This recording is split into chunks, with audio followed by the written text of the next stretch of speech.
नमस्कार दोस्तों, आप देख रहे हैं ईटी हिंदी का मार्केट रिपोर्ट कार्ड। आज हम इस वीडियो में ग्रासिम इंडस्ट्रीज लिमिटेड के हालिया तिमाही और वार्षिक नतीजों पर गहराई से बात करेंगे। यह एनालिसिस आपको कंपनी के प्रदर्शन और भविष्य की संभावनाओं को समझने में मदद करेगा, जिससे आप बेहतर इन्वेस्ट का फैसला ले सकें।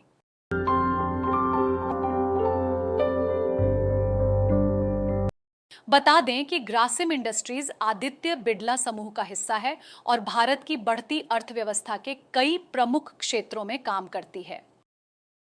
कंपनी के मुख्य व्यवसायों में cellulosic fibre, chemicals, building materials जैसे सीमेंट, पेंट्स और B2B e commerce, financial services और रिन्यूएबल्स शामिल हैं। यह विविधता कंपनी को अलग अलग मार्केट साइकिल्स में स्थिरता देती है। चलिए अब देखते हैं कि कंपनी का ओवरऑल फाइनेंशियल परफॉर्मेंस कैसा रहा।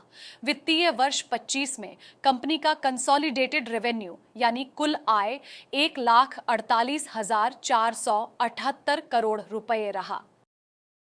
कंपनी का कंसोलिडेटेड एबिटडा यानी टैक्स, ब्याज और डिप्रिसिएशन से पहले की कमाई वित्तीय वर्ष 25 में 20,023 करोड़ रुपए रहा। यह पिछले वित्तीय वर्ष 24 के 20,837 करोड़ रुपए से 4% कम है। कंपनी ने बताया कि नए व्यवसायों में निवेश के कारण एबिटडा वृद्धि थोड़ी सीमित रही।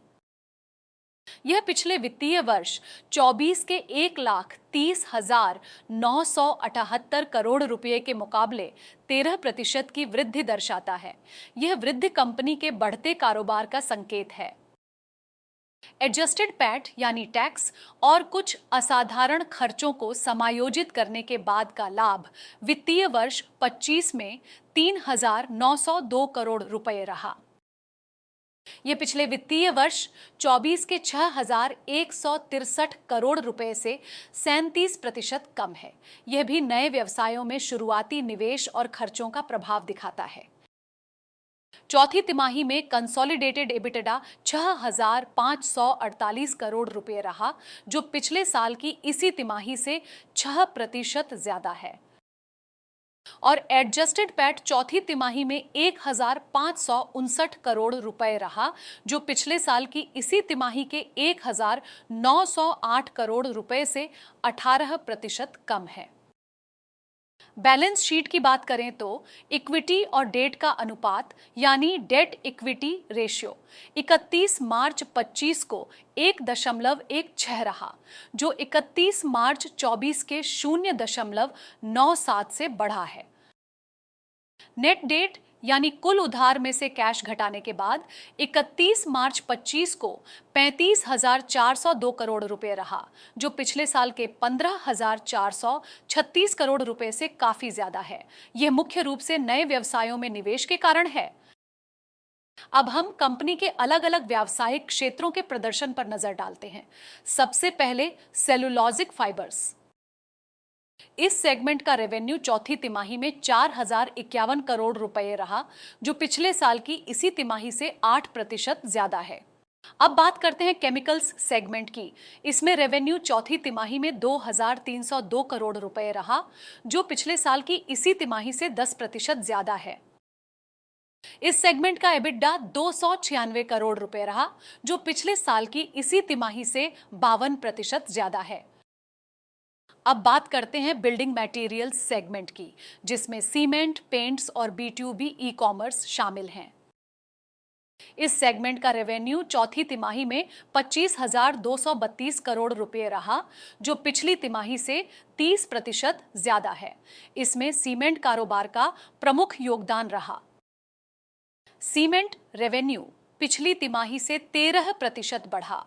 पेंट्स और B2B ई कॉमर्स से भी आय में वृद्धि हुई। हालांकि इन नए व्यवसायों में परिचालन घाटे के कारण एबिटडा प्रभावित हुआ। अल्ट्राटेक सीमेंट की कुल क्षमता 190.16 मिलियन टन प्रति वर्ष तक पहुंच गई है और वित्तीय वर्ष 27 तक इसे 215 मिलियन टन प्रति वर्ष से ज्यादा करने का लक्ष्य है। डोमेस्टिक ग्रे सीमेंट की बिक्री का वॉल्यूम साल दर साल 10% बढ़ा। परिचालन एबिटाडा प्रति टन 1,270 रुपये रहा, जो पिछले साल और पिछली तिमाही दोनों से ज्यादा है। B2B e commerce platform Birla pivot का वार्षिक रेवेन्यू रन रेट 5,000 करोड़ रुपए के मील के पत्थर को पार कर गया है। कंपनी का लक्ष्य वित्तीय वर्ष 27 तक 8,500 करोड़ रुपए का रेवेन्यू हासिल करना है। फाइनेंशियल सर्विसेज सेगमेंट, जो आदित्य बिड़ला कैपिटल के माध्यम से संचालित होता है, का कुल उधार पोर्टफोलियो साल दर साल 27% बढ़कर 1,57,404 करोड़ रुपए हो गया। सभी सेगमेंट में मजबूत वृद्धि देखी गई, जिसमें एनबीएफसी 11% और हाउसिंग फाइनेंस 60% बढ़ा।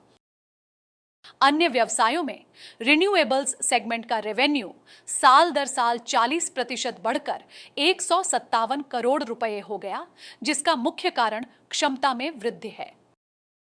टेक्सटाइल्स व्यवसाय का रेवेन्यू 2% बढ़ा, लेकिन उच्च इनपुट लागत के कारण एबिटडा में 8 करोड़ रुपए का नुकसान हुआ। कंपनी ने वित्तीय वर्ष 25 में स्टैंडअलोन आधार पर 3,513 करोड़ रुपए का कैपेक्स खर्च किया है, जिसमें नए ग्रोथ व्यवसायों पर बड़ा निवेश शामिल है।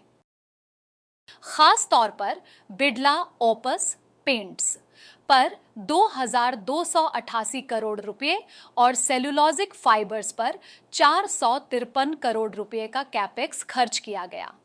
यह कंपनी की भविष्य की वृद्धि के लिए तैयारी दिखाता है। संक्षेप में, ग्रासिम इंडस्ट्रीज ने वित्तीय वर्ष 25 में रेवेन्यू में अच्छी वृद्धि दर्ज की है, जो इसके विविध व्यवसायों द्वारा संचालित है।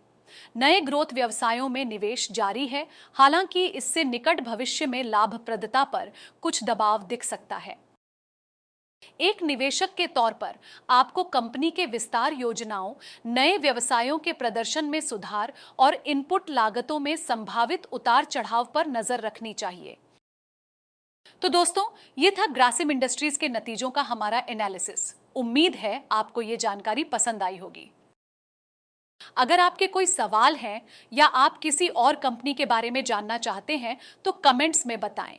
इस वीडियो को लाइक और शेयर करना न भूलें और हमारे चैनल को सब्सक्राइब करें ताकि आपको ऐसे ही जरूरी फाइनेंशियल अपडेट्स मिलते रहें। धन्यवाद।